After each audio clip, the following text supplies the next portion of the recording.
Et notre invité, le médecin urgentiste Rémi Jurine, bonsoir. Bonsoir. Merci d'être avec nous. Alors, 2 mois de CDD, c'était des contrats. Alors, il y a 48 heures, la direction de l'hôpital semblait évacuer cette possibilité.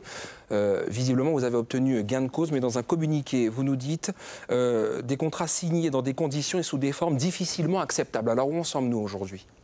On a signé. Il y a 2 mois, en fait, on a posé nos démissions pour tirer la sonnette d'alarme, pour dire stop à l'hypocrisie, stop au sous-développement chronique de cet hôpital. On voyait nos collègues partir au compte-gouttes, c'était devenu inacceptable. Donc on n'a pas eu le choix de la méthode et on voulait vraiment marquer le coup et forcer la direction, forcer l'ARS à s'engager enfin sur des mesures concrètes pour essayer de sortir de la crise. Et nous, on a toujours été force de proposition depuis 2 mois avec notre feuille de route qui a été diffusée dans tous les médias.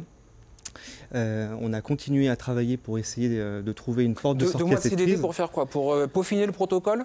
Alors, le protocole, il va être affiné à court terme, j'espère, notamment avec la venue du professeur Carly ce week-end. D'accord. Ensuite, on a des échéances au courant de l'été avec l'ARS notamment, pour pouvoir surveiller et constater si les promesses sont tenues. Et dans 2 mois, ça permet de maintenir la pression pour refaire le point. Et on espère, parce qu'on veut tous rester en Guyane pour construire cet hôpital qui a de l'avenir. Nous, si on est installé ici, c'est pour ça.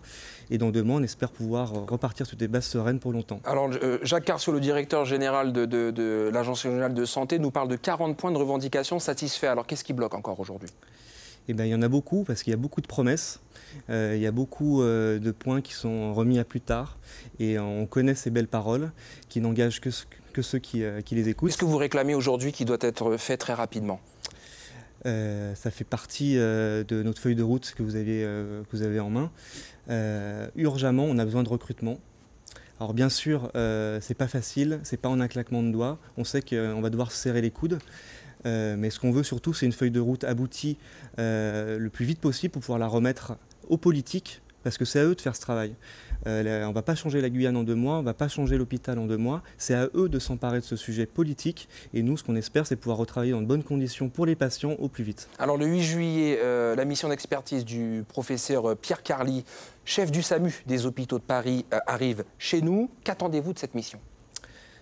Améliorer les conditions d'accueil pour les patients. Si on a besoin de modifier des choses, d'adapter certaines pratiques, il n'y aura pas de problème, on est ouvert, nous on n'a rien à cacher. Donc tout ça c'est dans l'intérêt du service des urgences et du SAMU.